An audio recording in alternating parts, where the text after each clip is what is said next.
Hello. Hey, We're here. we're We're back. still alive. Welcome, somewhat. Um, welcome back to the Running the Race podcast. I am Danley, and this is Matthew. And it has been a long couple months, It but has. Well, let's we are let's here. address why it's been a long couple months.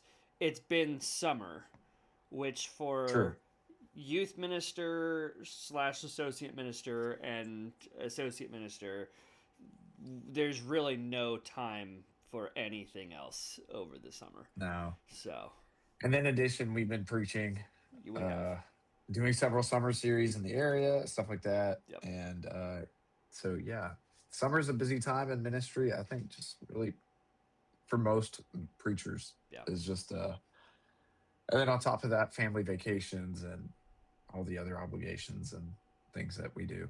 So, uh, yeah, we are back. We are excited to get back into the recording and do this a little bit more consistently for the most part. And so we thank you for bearing with us and hope that you are doing well. And again, if there's anything that we can do to help, any of these topics that are helpful to you that you want kind of further discussion with, or anything that's been recorded in the past that we've done, or if there's any topics that you would benefit from that we could address, feel free to comment that on our Facebook, YouTube, whatever it is, and you can reach out to us that way. But we are excited at least to get to this topic today, and Matthew is actually going to help us with this topic. I mean, he's always helpful. In fact, he says a lot of things that I don't think about, and helps me grow. But Matthew has really been stewing on this for a couple months at least, probably the whole summertime, Pretty it close. seems like. And what he has in store for us, I think, is going to be good. I think it is very, without a doubt, applicable to every Christian, and a very, very helpful reminder that we need to have and be given. And so, without further ado, I'm going to let Matthew run the show here. Um, Even though he is running the show in a lot of ways, anyway. Running the Uh, show while running the race. right, I like I that, like dude. it. I like it.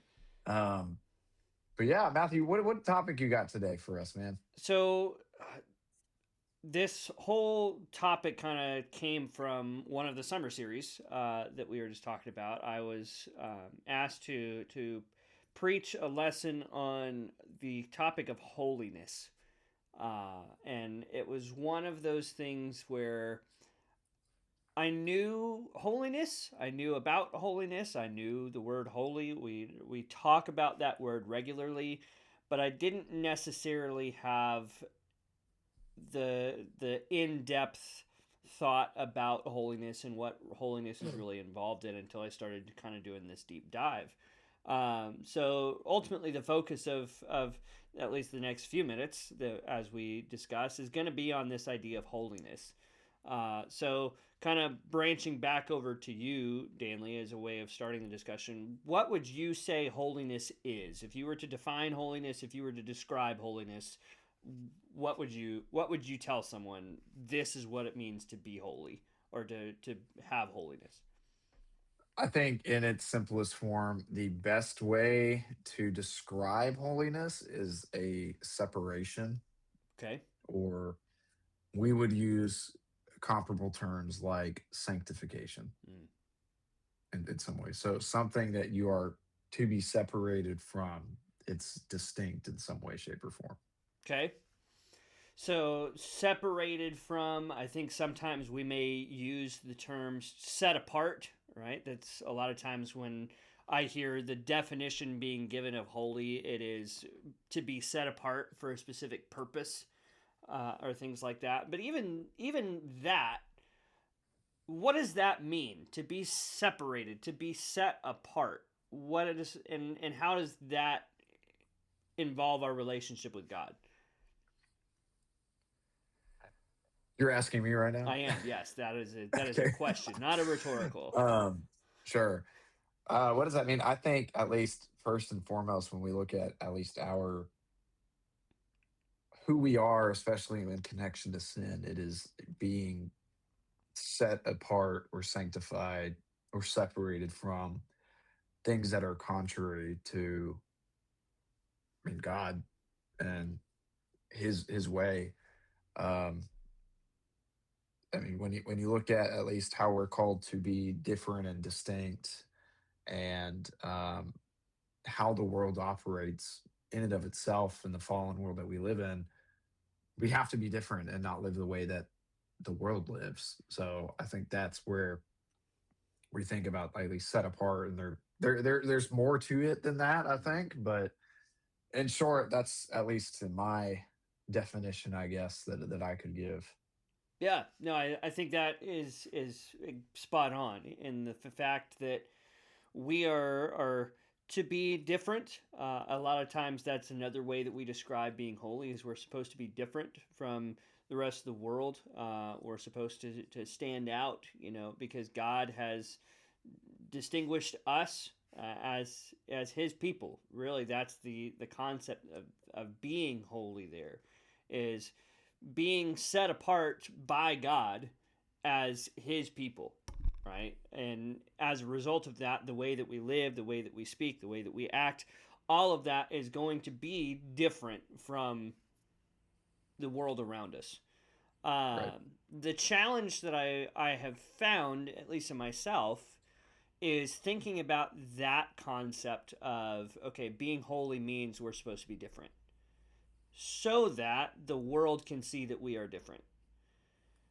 But the more that I've studied through it, and hopefully as we go throughout this discussion, it'll make more sense. I don't know if that's the main goal of holiness. That is a byproduct of holiness, but there's much more of a thread throughout Scripture as it regards to holiness that is more focused than just you're supposed to be different so that the world can see that you're different. We're called to be holy, but for a specific reason, and that involves Mm. ultimately a specific thing. So, really, in my mind, the best place that we can go to talk about this is actually the book of Leviticus, because Leviticus is the book of holiness. It is one of the central themes of the entire book.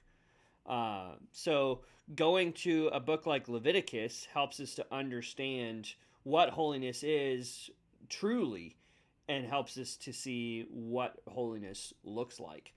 So going back over to you, what do you what do you know about Leviticus? What when you think about the book of Leviticus, what are some of the first things that come to your mind? It is where reading plans go to die. Amen.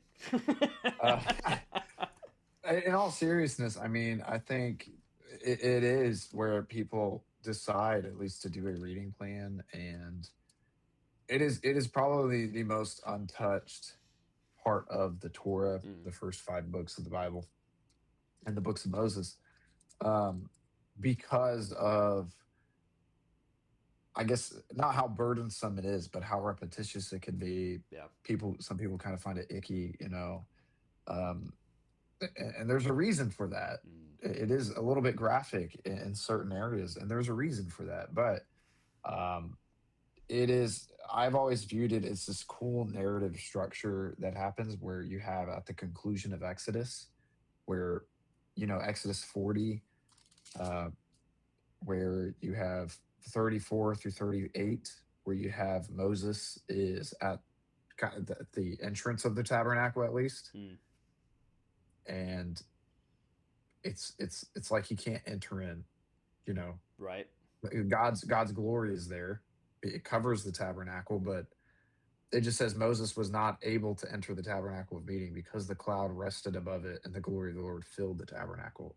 And then you look at it, you turn one page over, or you scroll one page over. I don't know.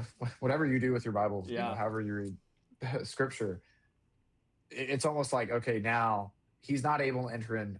Why is that?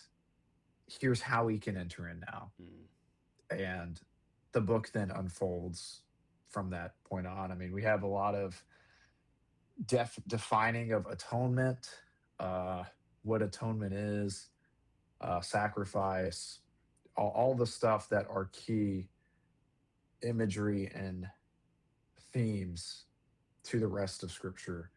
Um, there's a lot more we could say about that, and of course, but you do have holiness that is a defining uh, theme here throughout the book and its intention and so on. Well, because That's what I know. holiness interweaves through all of those other things, right? And Yeah, ultimately, Leviticus is a book telling God's people, Israel, how to be holy.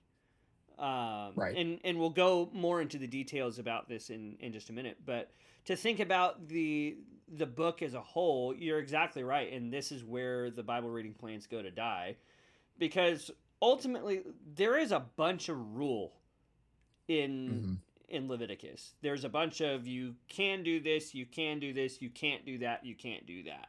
And it is just dense as far as all of the rule, all of the law, all of the structure that's there. And sometimes I think we can take that and feed that into our concept of holiness. Is holiness is a bunch of rules. You Yeah, can do this, you can't do that. Which we have to be honest, that is involved, but that is not holiness in its core.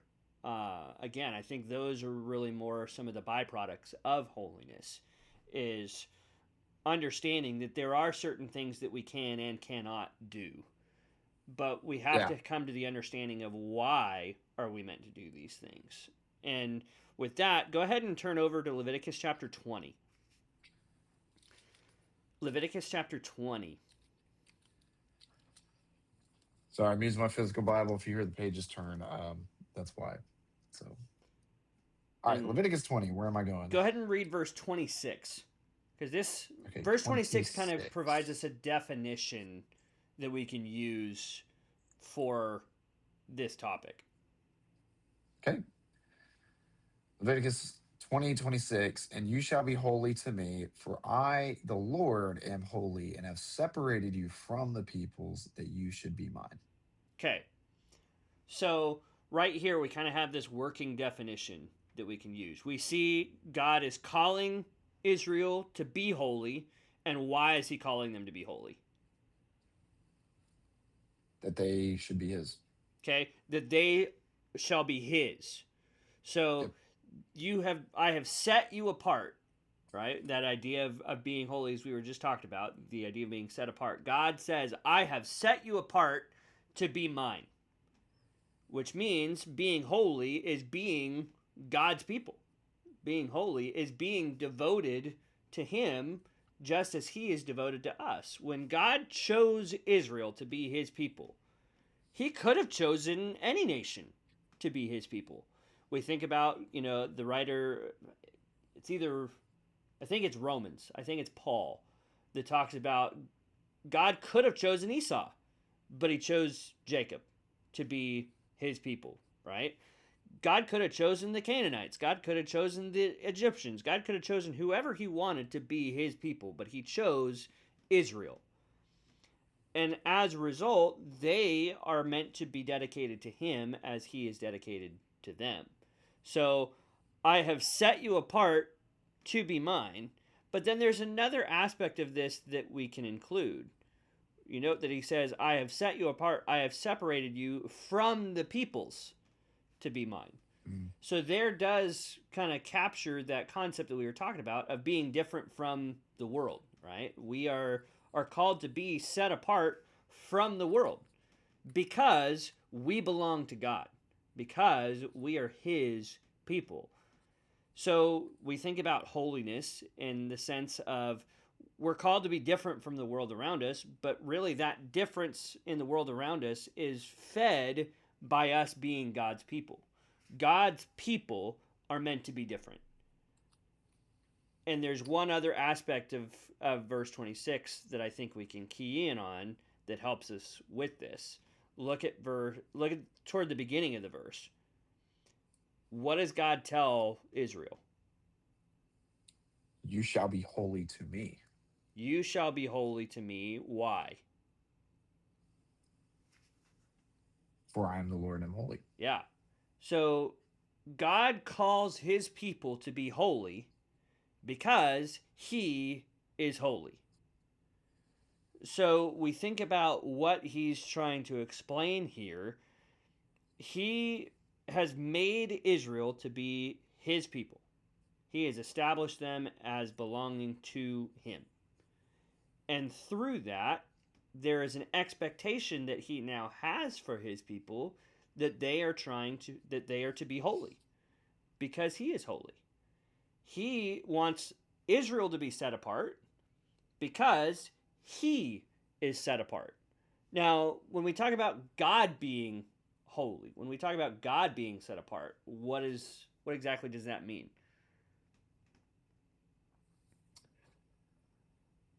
Well, here's how I think about it. At least I've heard this illustration before, and I use this illustration now. Mm-hmm. This is just what makes the most sense to me. I think of God like the sun. Okay. So all the planets revolve around the sun. The sun doesn't revolve on another planet, but anything that goes near the sun is going to get burned up. And to me, that seems like almost like God's holiness and who He is and Mm, what that means. And purity, it's like anything that's incompatible to it gets burned up right. because it just can't it can't mesh together. It can't be tainted. It can't coexist in a sense. Let's just say that, I guess, Yeah. loosely. But when I think about God's character and Him being holy, and He says, "For I am holy," it's like that. When you think about, even like when we talked about in Exodus 40, Moses is at the cannot enter into the tabernacle. The glory of the Lord fills it. Like, was it bright? Did the tent, the curtain or whatever that allowed him to enter in, or that was blocking it? Was there just light Like peeking, emanating from piercing it. through the cracks? Yeah. Yeah, yeah, radiating through that. That's how I envision that and think Mm-hmm. about it. That makes the most sense to me Yeah. when I think about His holiness and what that means for Him. I guess only a small fraction of what that looks like, because that's just the best way I can think of it. No, I think that's a good picture because it's visual, and for the people that are visual Yeah. thinkers, like with you describing that, I had that image come into my mind. Uh, so the fact that God is holy, the fact that God is set apart, is the driving factor for our own holiness. We cannot be Mm, holy without God because He is right. holy. But when we have a relationship with Him, we become holy. But as we go through Leviticus, there's kind of this cool thread that we see that's involving this idea of holiness. And it's that phrase that we saw there in verse 26, I the Lord am, or I am the Lord. When we take those words and we take that phrase, there are 52 occurrences of that phrase within the book. Mm. Let's think about that though. Leviticus is a 27 chapter book. So why does God feel like he has to remind the people 52 times in 27 chapters that he's the Lord? Don't they already know? They should. They should, right? Yeah. But through these 52 times where this phrase, I am the Lord, or variations upon it show up, he's using this as a reminder of a number of different things. And we'll look at those just briefly. Turn over just a couple pages to Leviticus 19. All right. Leviticus Look 19. and read verse 2. All right.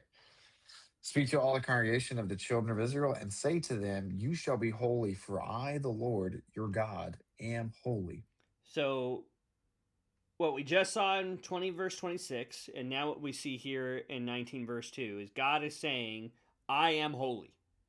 right? I, the Lord your God, am holy.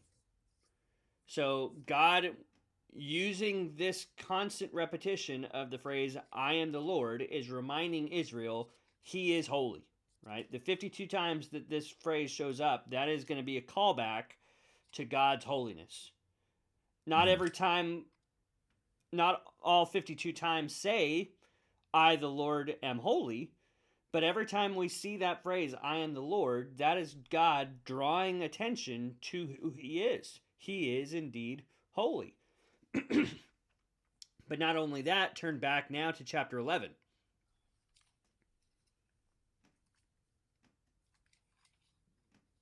I'm gonna guess. Are you going to 44 or 45? I am going to 44 and 45. Yeah, nice. Okay. Verse 44, for I am the Lord your God. You shall therefore consecrate yourselves, and you shall be holy, for I am holy. Neither shall you defile yourselves with any creeping thing that creeps on the earth, for I am the Lord who brings you up out of the land of Egypt to be your God. You shall therefore be holy, for I am holy. So we've got similar phrasing. We've got I am the Lord your God, but he adds a little bit more information to it this time of his relationship with Israel. Looking more at verse Mhm. 45, what has God done for Israel that he's reminding them of here? Brought them up out of the land of Egypt. Could Israel have gotten out of Egypt without God? No. Likely no, right? Like if Right. I if mean, we're I giving think in them some some ways, yeah. if we're giving them some If grace, maybe they could have sure, gotten to the Red Sea. right. But if they had gotten to the Red Sea, could they have gotten across without God's intervention? No. No. So ultimately, as God is using this phrase, I am the Lord, he reminds them, one, of his holiness, and we see that here.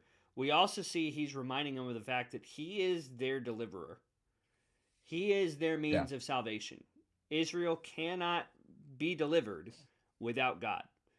And that's a thread that we continue to see moving forward, because you think about when we get over into the book of Joshua, how many times God delivers the people using plans that make absolutely no sense.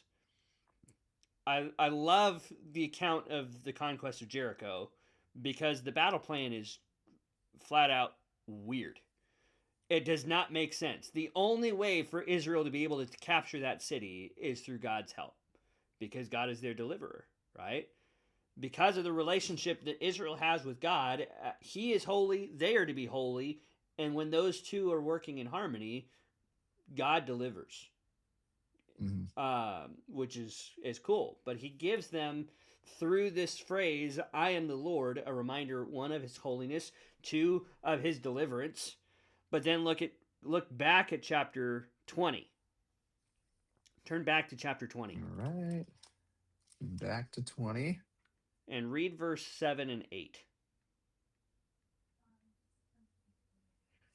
Okay. So consecrate yourselves, therefore, and be holy, for I am the Lord your God, and you shall keep my statutes and perform them. Oh, I am the Lord who sanctifies you. There it is. So again, same things that we've been seeing before, but what new information has he given this time? You shall keep my statutes, perform them. Okay, you shall keep my I am the statutes. Lord. And then he says, I am the Lord who sanctifies you. There's really the key there. God continues to bring out more information about himself. And with this, what is it that he's really telling them? With him saying, I am the Lord who sanctifies you, what is he expressing? It's only through me. The only way that Israel can be holy is through their connection with God. They cannot be holy without him because Mhm. he is holy and he is the only one that is holy. So if they have a relationship with God, they will be made holy. But if they don't Yeah. have connection relationship with God, then sorry, they're out of luck, right? Yeah. But he starts to explain how this relationship operates. How are the people meant to be holy through God making them holy? What is expected of Israel for God to make them holy? By keeping his statutes and performing them and doing them. They've got to be obedient, right? They've got to follow the instruction that God has given to them, which is why the book of Leviticus has all of these laws. I mean, probably the Mhm. most famous section of Leviticus, or at least the most well known, is likely the section all about the food laws, right? You can eat this, this, and this, but you can't eat this, this, and that, right? But why is he doing that?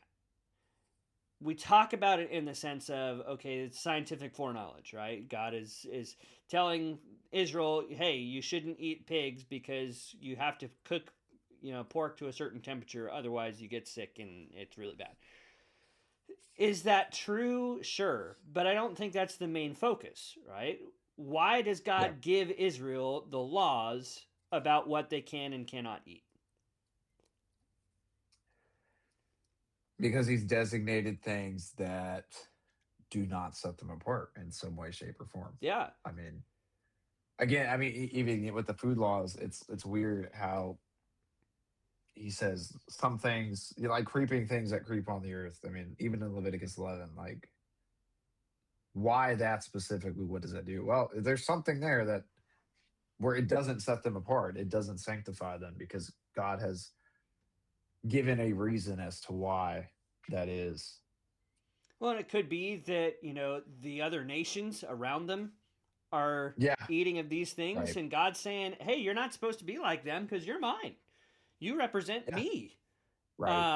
And Like even in Daniel's case, in Daniel 1, mhm, the specific diet they had, I mean, he made it a point to not be like the Babylonians and partake in that because he's already different right, because of that.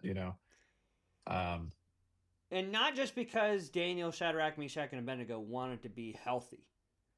They right. didn't Yeah. just say, "Oh, Right. hey, we're just going to eat salad because we're trying to lose weight. We're trying to bulk up." Yeah. He's It doesn't doing hit my macros. Yeah, he's Yeah. doing that. All four of them do that because they understand God has given us an expectation as His people that we need to follow. We understand that we're now in a new culture, we're in a new environment, and things are expected to be different. But in the things that we have the ability to still control, we're going to be who God wants us to be because God has set the standard for us to follow. And they recognize God is the one who makes them holy. So we think about what's going on here. We've seen this continual repetition of God is holy, God is the deliverer, God is their means of being holy. But all of that just applied to God back then, right? God was holy then, God was the deliverer back then, God is the means Yeah, of their that's in the holiness. Old Testament. It's So Old we Testament. don't we don't So yeah. that little page that we have in between Old Testament and New Testament takes all of that away. The same is true today, right? Yep. God delivers us. I didn't realize you were asking me No, it was meant to be kind of a honestly. So rhetorical. That one okay. was more rhetorical in thought. But God is still holy today, right? The God that says Absolutely. repeatedly that He's holy time and time again throughout Leviticus is just as holy today as He was then. Yeah. He is just as much our deliverer as He was Israel's deliverer. He's just Right. as much our means of holiness as He was theirs. If we have the desire to be holy, we have to have a connection relationship with God. If we Yeah. don't, there's no chance because He makes it clear we cannot be holy without Him. Right. I But mean, even with the sorry. no, you're good. Um what's interesting about holiness is it is the you've probably heard this said, it is the only phrase about holiness, only description we have of God that is repeated three times Mm, consecutively from each other. I mean, you have Isaiah 6, you have Revelation 4, even in that imagery as well. but holy, holy, holy is the Lord of hosts, where you have these throne room scenes like Isaiah sees, John sees, and this is how God is described. You know, it's regular literary element, but as readers, we have to hone in on repetition. Yeah. We have to pay attention to that. But even then, I was thinking about this, like especially when he brought up Exodus 20, where you shall be my people, where he's going to sanctify them. Um, it goes back to Exodus 19. Even he brings this up even before we get to the Ten Commandments, but he says, um, "You have seen what I did to the Egyptians, and how I bore you on eagle's wings and brought you to myself. Now, therefore, if you will indeed obey my voice and keep my covenant, and you shall be a special treasure to me above all people, for all the earth is mine. You shall be to me a kingdom of priests and a holy nation. Mm-hmm. These are the words which you shall speak to the children of Israel." What's also cool about this is he's almost like laying the conditions aside. Like, look, here it is. When he says, "Was it?" I see. I forgot all the verses that we talked about. Which one was? But to keep my statutes that I Mm-hmm. sanctify you is what he says. I forgot which verse that was in Leviticus, but he's laying out the conditions. Like, look, if you obey the things that I say, this is the result. This is what it's going to cause. It's going to cause to happen to you, and I'll make it happen for you. Yeah. And what's cool about this section is they're not idle about it. They're not silent about it. They say they respond and they say, we will do it. We will shema. Mm. We will obey. We will listen and do. And so they not only subjected themselves to obeying what God said, but they subjected themselves to being this holy nation, to living holy Yeah. like God is. Um, and I think it's really cool how these are all connected and woven together. And it's really a underappreciated topic and discussion because it's have all these puzzle pieces working together and these connections that we're making and drawing out, but it's conducive, and the very identity of who Israel was going to be Mm-hmm. was this mission of holiness. Well, there's one more part of this thread that I want us to pay attention to because this is the one that kind of wraps everything else together. And that's over in Leviticus 22. I'll see. There's another one. All right, Leviticus 22, and what verse? We're going to look at verse 31 through 33. Okay, Go ahead and I read can those read for us. that. In verse 31, therefore you shall keep my commandments and perform them. I am the Lord. You shall not profane my holy name, but I will be hallowed among the children of Israel. I am the Lord who sanctifies you, who brought you out of the land of Egypt to be your God. I am the Lord. So, That's straight a off the that's a bat, how many times do that's a we see the powerful phrase one "I to am the Lord"? underline. Here, let me count it. One, uh, two, three. Three Yep, I have times. three. Three times Three in one verse times. that he's explaining, "I am the Lord," which, as we've already discussed, ties back to his idea of him being holy, ties back to him being deliverer, and ties back to the fact that he is the one who sanctifies, right? We have all of those here. But there's one other element of this that he includes. And this is the one that's interesting, and it was a weird thing to think about at first. Note the middle. You Right. shall not profane my holy name, but I will be hallowed, or I will be sanctified. I will be made holy among the sons of Israel.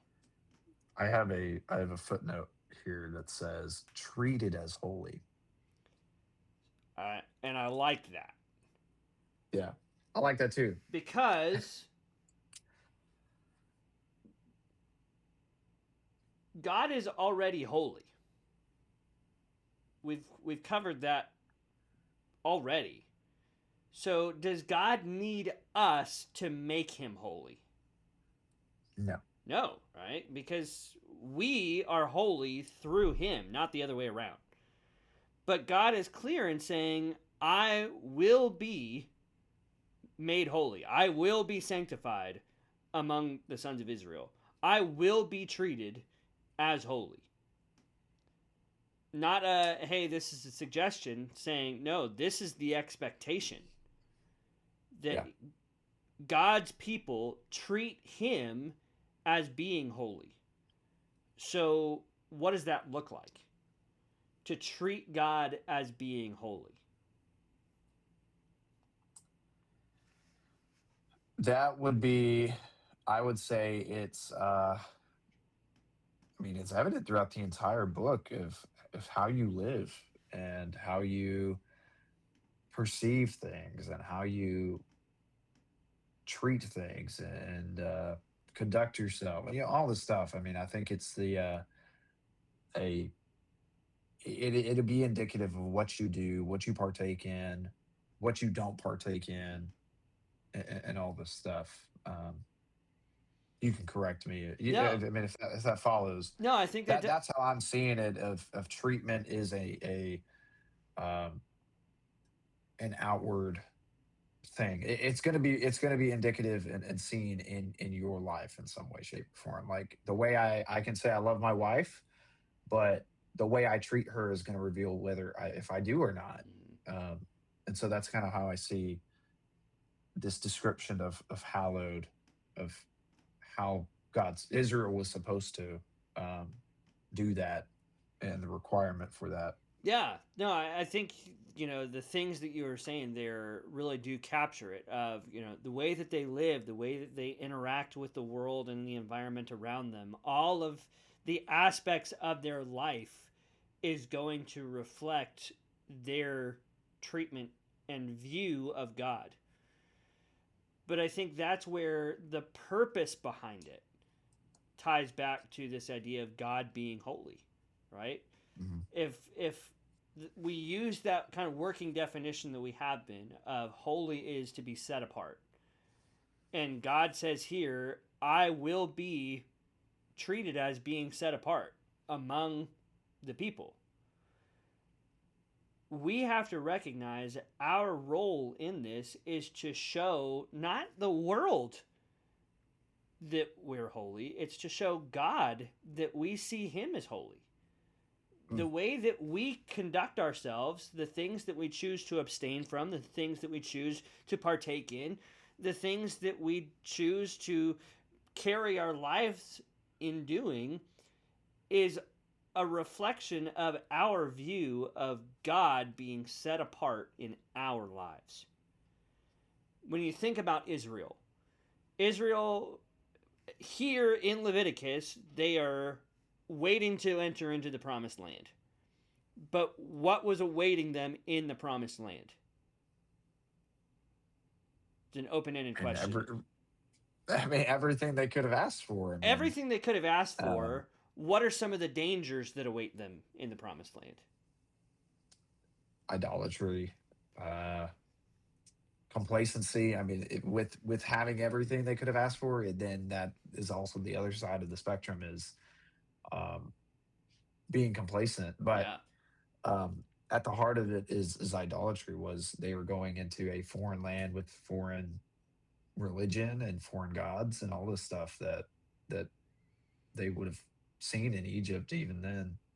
And so, God, before allowing them to enter, wants to firmly establish who He is in their minds so that they, as they are going into the land, can remember that God is to be set apart, that God is set apart, right? You think about all of the Yeah, Canaanite gods that are there, they don't have anything on God, on Yahweh, right? He is superior in every way.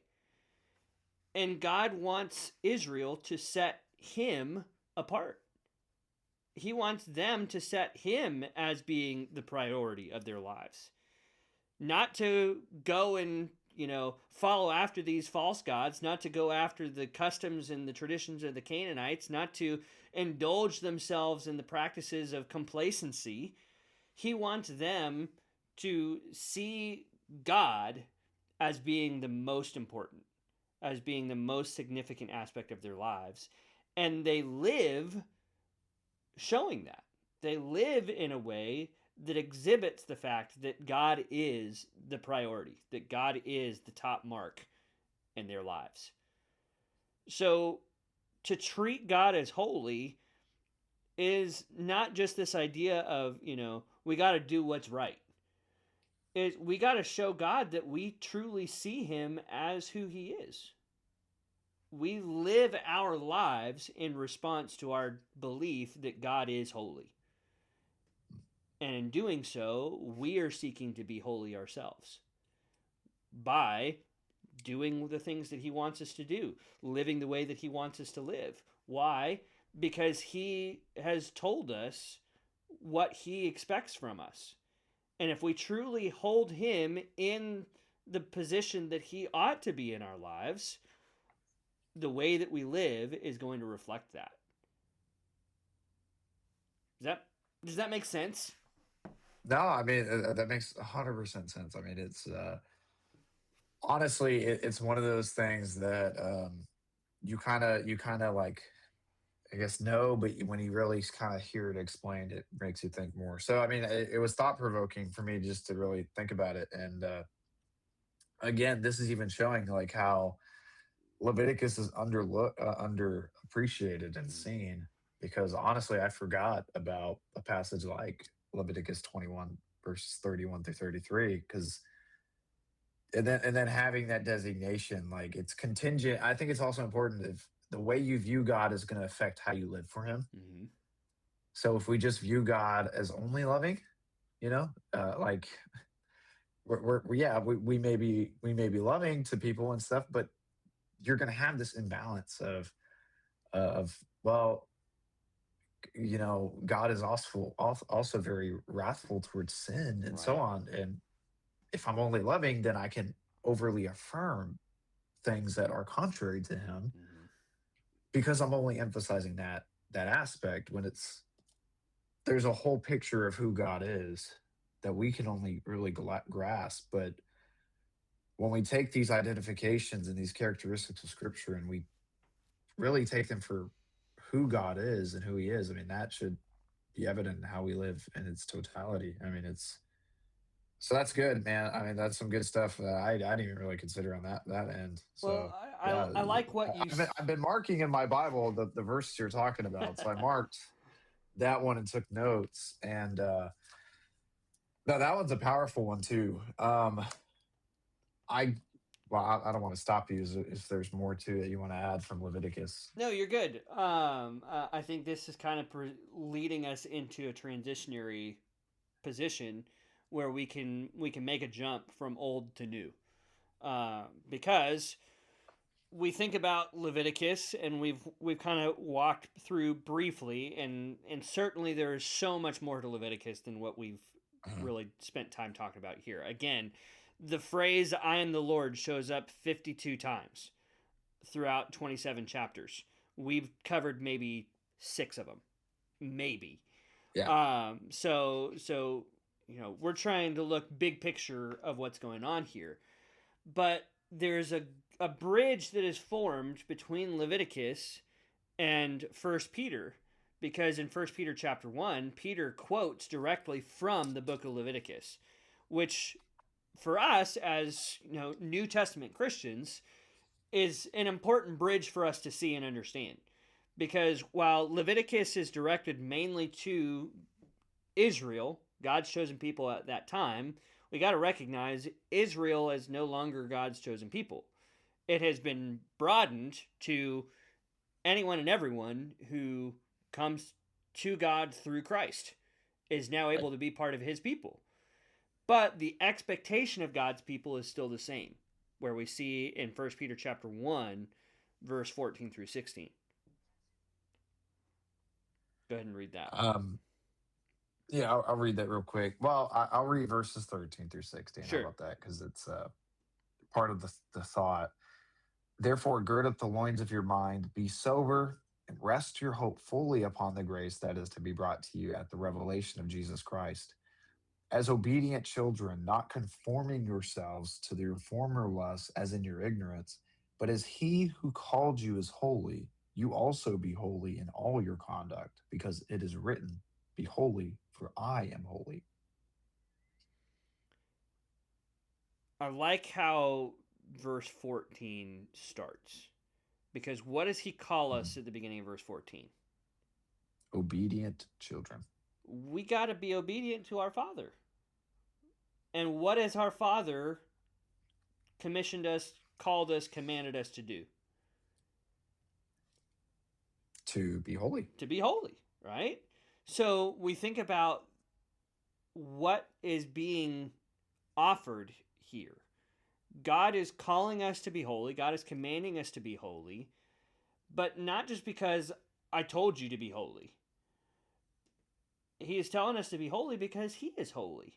Because of the Mhm. relationship that we have with him as his children, we ought to carry the same qualities that he possesses, right? Which doesn't necessarily change the message that we saw over in Leviticus.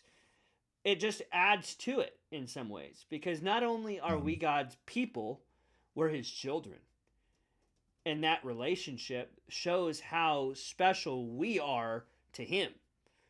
I Yeah. mean, both of us have kids. Both of us would do absolutely anything for our kids because of how much we care and love them. That's the message that's being communicated here about our relationship with God.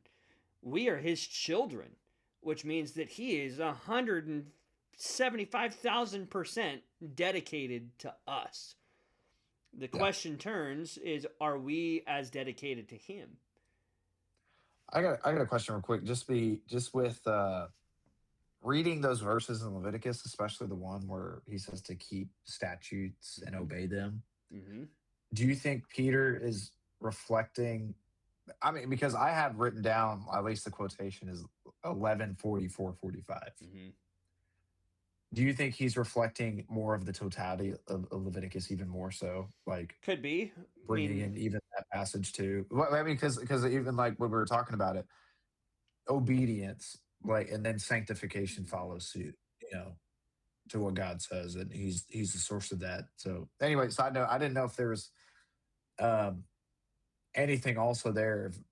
What if Peter is also reflecting even more so of the book within that, and he's bringing that up? yeah. Um, No, I think that's certainly a logical conclusion to make. I mean, he is establishing a firm connection here between right. what he's writing and Leviticus in this idea Sorry, of Leviticus being 20 verse holy. 8. Yeah, Leviticus 28.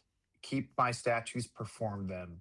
I'm the Lord your God who sanctifies you. Yep. Yeah, The expectation of God's people to be holy is for them to keep his commandments, right? Is to be yeah, obedient to his will. But that still goes back to it's not just God expects his people to do his will because he told them to do his will. He right. expects his people to do his will because of the relationship that's there. He wants his people to be dedicated to him, just as he is dedicated to them. And the way that we show our dedication to him is by doing his will.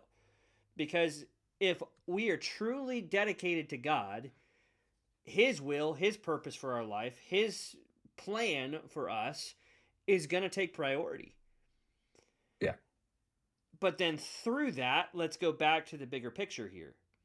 Because we were talking before at the beginning about the fact that a lot of times when we talk about being holy, we talk about it in the lens of we've got to show the world that we're different. But how Which Peter does does talk about. he does, right? If we Um, just go over to First right, Peter chapter 2, verse right. 12, we've got, keep your behavior excellent among the Gentiles, so that in the thing in which they slander you as evildoers, as they observe them, they may glorify God in the day of visitation, right? The things that they are seeing you do can lead to them glorifying God. Mhm. But at least one question there is how does that happen? How is it that people can see your good works but glorify God?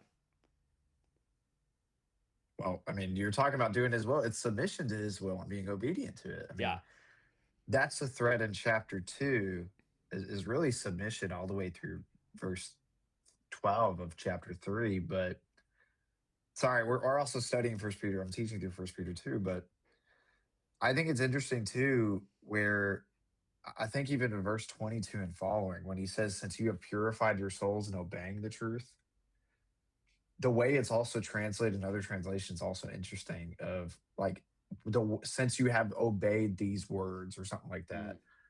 So it almost gives this idea of Peter is not only talking about the totality of the gospel and the word of God, but also just the call to holiness, like everything that he just talked about beforehand. mm-hmm. Since you have obeyed, purified your souls in obeying, or in adhering to, or doing these things, that's what is purifying yourself, is the obedience to what God has said and the obedience to this call to holiness, what it is, too. And so I think I think when you have that lens, especially when you're considering everything that he's talking about, it helps, like you're pointing out, it's not only this one side of the coin of this outward, so that other people can see, Mm-hmm.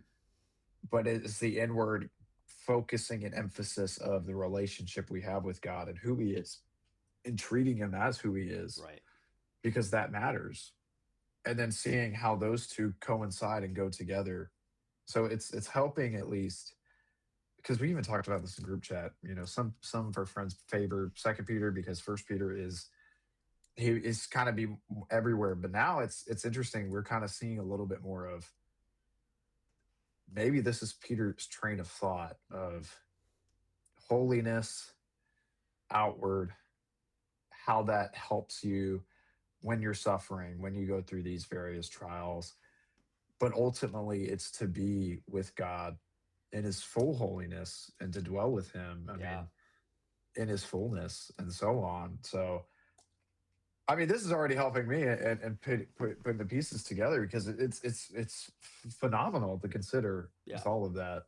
Um, so I think it's really cool to point out, like you're saying, in all this. Well, at least for me, it put the pieces together in a way that I had never seen them before. But it's the way that makes the most sense.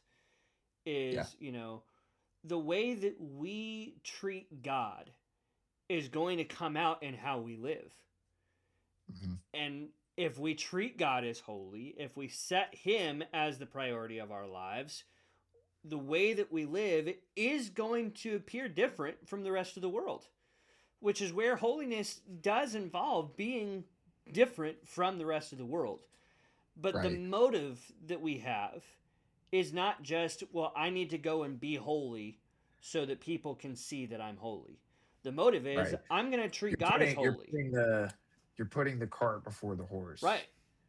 Yeah. In this circumstance, God's holiness and who he is the horse.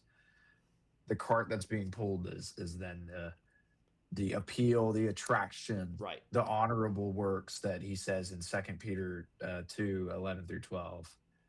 That's the cart that's going to follow suit. Right. The outcome of us treating God as holy is people are Yeah. going to see that we are different. Yeah. I guess for practical discussion, Mm-hmm. how would you say someone could go by being, I guess, let's just say, being more holy? Someone who, let's say, someone is struggling, someone is wanting to be more holy. We sing the song "More Holiness Give Me," uh, things like that. What are some things that you think of that can help the average Christian in this pursuit? I mean, I think the first question that comes to my mind is, how are we working to do God's will? Because that really is key. Again, thinking about what Peter Mhm. says over in chapter 2, verse 12, of, they may see your good works. Those good works are doing the Lord's will. So how are you going about doing the Lord's will? Do you have an understanding of what the Lord's will is for your life? Yeah. And that involves study, that involves discernment, that involves prayer, that involves your commitment to being who God wants you to be. Mhm. So at least the foundation of that, I think, has to begin with where are you in your relationship with God? Um, you know, are you making God a priority? Are you setting God apart in your life? There's a lot of different things that can muddy up our lives, and before Mhm. we know it, take up a lot of our time and our resources and our energy because we're devoted ourselves to sports, to school, to work, to family, to all of these different things. Where does God fit in that? Yeah. Do we set God as the priority? And that's where we have to take some self examination and look at our lives and say, okay, where do where do I rank God in all the things that are in my life? Is he in that top seat, or is he maybe third or fourth down on the list? Yeah. If that's the case, there's needs to be some rearranging, Yeah. because we can't treat God as holy if he's seventh place in our life. To treat God as holy is to have him as first place in our life, is to Yeah. have him as the center of our life, and allow him to rule, and allow his will to be what dominates our will, and in turn we Right. obey and we do his will in response. So I mean, I even think even with that of if holiness means to set something apart, that means that if and God is holy, then he can't be treated like another hobby. mm-hmm. He can't be treated like a job. He can't be treated just as like another obligation. He's set apart. He's different from everything that we do in life. In fact, I mean, I think like even Peter's appeal, even in chapter one, he seems to be really dealing a lot with mindset. Like even verses of 3 through 12. I've titled this when I taught it was a salvation worth suffering for. But he's talking a lot about heaven, and he's talking a lot like not it's a dual aspect that he uses salvation of like it's already been something you have attained, like you have been purified, you've been saved, right? But full salvation is heaven where you're not going to be suffering anymore. Right. It's when he says it's reserved in heaven for you, like the table's been reserved, like Yeah. your reservation's been made. You just got to wait for the time when it's your time or whatever that is. But then he says, to gird up, to prepare your minds for action.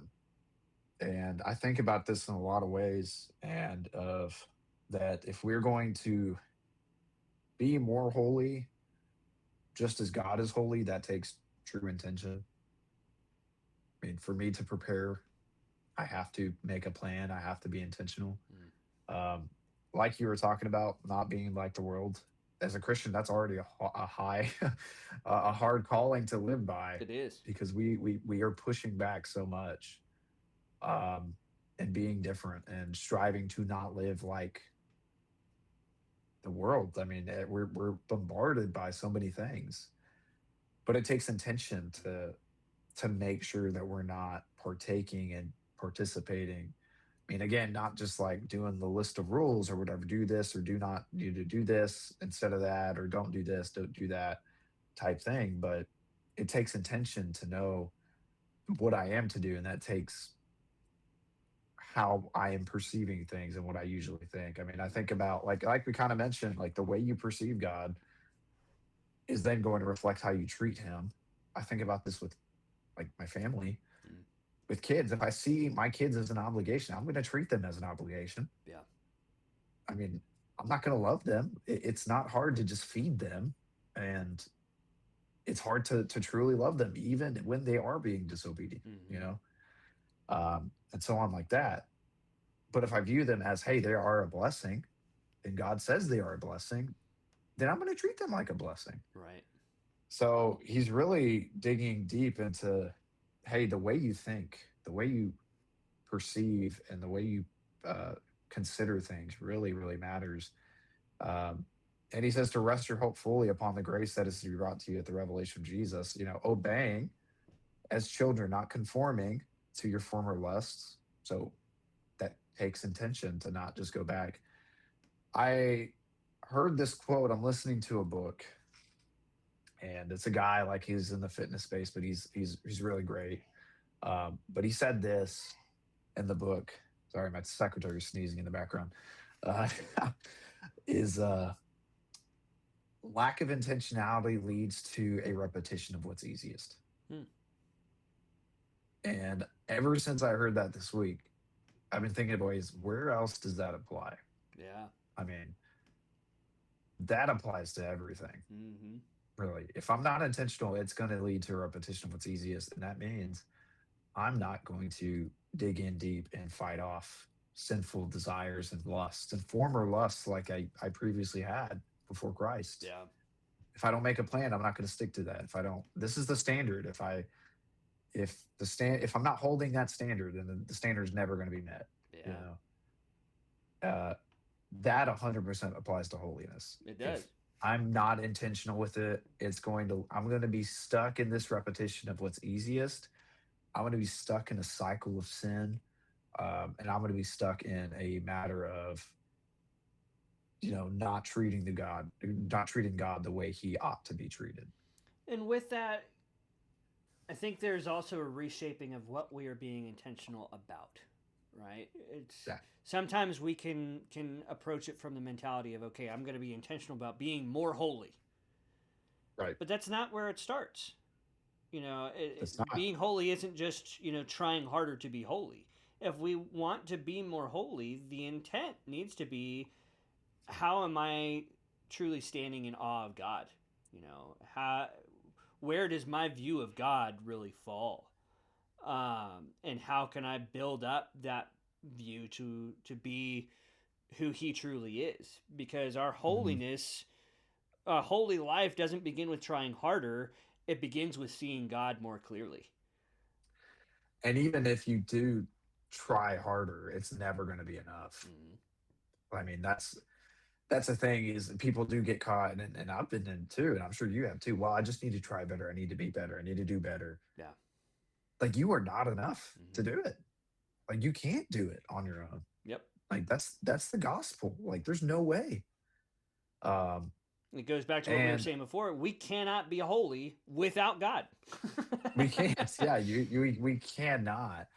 Um, but I even think the examples that Peter gives in chapters 2 and 3. What he does, he's very broad at first. I don't know if you've noticed this before, where he talks about, like, the government Mm-hmm. and stuff. Then he goes in, like, the servant master relationship. And I mean, I guess the best way to apply that is like the workplace, maybe, Yeah. where you're working under someone. I Bosses mean, and I guess employees. bosses, employers, and Yeah. stuff like that. In today's day and age, we don't have the society they had back then. Yeah. Um, and then the home. I mean, the best way to submit is the only way to submit the way God is intending to, is how you are submitting to him and being obedient to him. It's connected to your lifestyle and your relationship with him, to be able to be obedient. And this disposition of submission that Peter is appealing to and calling for is connected to our relationship with God, and also then connected to this pursuit and calling of holiness, like he says in verses 15 and 16 here. So it's not just this one-off thing that he says in chapter 1, and then never brings it up again. Right. It's all woven together, and everything seems to be pointing kind of back to this. Mm-hmm. If you really think about it and see it, just like all these examples are pointing back to 11 through 12 in chapter 2, of the examples that he gives, the call to holiness. It's going to show on how you suffer of how you serve God. It's going to show in in chapter 4. It's going to show in elders of how you shepherd the flock and all this stuff. Like it is so intertwined with everything that we do. Um, and so we got to make sure that we are viewing God and treating Him that way. Um, and so, man, I appreciate you bringing that out, especially with. See, I already forgot it, but I wrote it down on. I marked it up. The last Leviticus verse we looked at. I mean, we looked at quite a bit. Should be Um, 22, it's 22, 30, 31 through 31 through 33. 33, uh, where to hallow he says, "I will be hallowed." Right? I love how he says that too. I will be hallowed. You Mm-hmm. know, And that's really the he's gonna be inflection that's meant to be read there. It's not right. I will sometime in the future I be might holy. be. You Yeah. know, yeah, I It's might no, be if I you do will. this. I will I be will treated be. as Yeah, holy. I will be. Yeah. So it's a God is going to be hallowed as holy either because of us or in spite of us. I mean, Yep. it's he's going to make it work. It's going to happen now. We should be front and center pursuing that to make sure it is be. I want to be careful with saying because of us, but we are an active participant and involved with that. Sure. But it's just showing, hey, this is who I am. This is how I'm to be treated, and you better believe this is how I will be. You know. Yeah. So Yeah. And that it's just it cool. gives us the responsibility that he places on us as his people and as his children. Yeah. We are to treat our father as who he is. Right. As being holy. And through that, people are going to see a difference. And Yeah. as Peter talks about, you never know the impact that that difference may make. Um, Yeah. You're your right. us living our lives according to God's will, us treating God as holy, can in turn help other people treat Him as holy because they're Hmm. seeing His will being done, which Right. is cool. Yeah. I summarize, chapter 2, 11, and 9 through 12 is pretty interesting because he uses the same covenant language. Mm-hmm. You are a chosen generation, a holy priesthood, a holy nation, his special people. So, like, we think about Exodus 19, Yep. like we just kind of looked at. Yep. That's the exact same thing he says. That's the exact same stuff he says in Leviticus. So notice it's like this is the purpose. This is who you are now. And then verses 11 and 12 are this is how you live, and you live in a way that these people ought to be living to. Mm. But it's first and foremost of your identity as a holy nation, Yep. um, and as a holy priesthood who has been called by God, um, to proclaim the praises of Him. Man, it's cool language that Peter uses here, but it's just showing like, look, Christian living isn't just this idle lifestyle or this casual pursuit or trendy thing or whatever. It's a hard work. And if it matters to you, you'll make time for it. You will plan for it. You'll be intentional with it. Yeah. Well, there's one more small thing, and we can start wrapping things up here because I think we pretty much covered All right, you everything. take it away. You wrap it up. You say what Um, you got. but no, I'll be quiet. I just wanted to make a note of what you're saying of what Peter's describing there. Of you're a holy priesthood, a holy nation. That idea of the priesthood, and making more out of this than I should. But thinking about the Levitical priesthood, what was their primary focus? To intercede for the people, to really kind of approach God in a sense. Yeah, Um, and to be I guess the leaders in that, they were the for lack of a ones better term. in some ways that were called to be completely dedicated to God, right? I mean, Hmm. the Levites were the only tribe that did not have land allotted for them. They were meant to be taken care of by the other tribes because the Levites' role was to be completely and fully dedicated to God in their service to Him. So, taking that same concept, talking about the fact that we are to be a priesthood. We've got to be fully dedicated to him, just as the priesthood was. I mean, Right. that was their whole purpose, was to be a group within Israel that was fully dedicated to God, and that everything they did was summed up in their dedication to God. That's us. We're the priesthood Yeah. now. We got to be just as dedicated to him, and again, as he is to us. Yeah. I like thinking. I mean, it's amazing when you think about treating God, treating others because of how He treats us. Because really, that's where it starts. Is He's treating us this way because of His holiness. Yep. Therefore, we should be faithful like He is to us. Yeah. It's um, a good reminder that, I mean, where the reason, there's a reason why we do it. It's because He did it first. Mm-hmm. You know. So anyway, um, man, great thoughts, dude. Thank you for leading that. Is there anything else you want to add? Nope. I think that pretty much sums it up. Well, Holiness is a cool awesome. I think subject. it is a cool subject, and I think we're only kind of, I want to say, scratching the surface Oh with the yeah. subject, because it is a deep, like we said, it is a deep character of who God is and a Yeah. description of who He is, and so um, something that we definitely should constantly investigate and pray more for and pray more about, and so on. But if there's nothing else you got to add, man, we'll uh, We're good. we'll wrap it up right here. But thank you guys so much for listening. I hope, I know it's been a long, it's only been a couple months, Yep. 2 months from what I just looked at our last upload. But um, if there's anything that y'all need, please reach out to us. We hope this was a good study for you and one that was encouraging. Matthew brought up some things I didn't even think about, and so I have been encouraged, and I appreciate him. Um, but like as always, continue to run the race with Jesus. You are not alone in this race, and so we hope that this would be edifying for you and encourage you, as you continue to walk in your faith. So without further ado, we'll catch you in the next one. See you guys.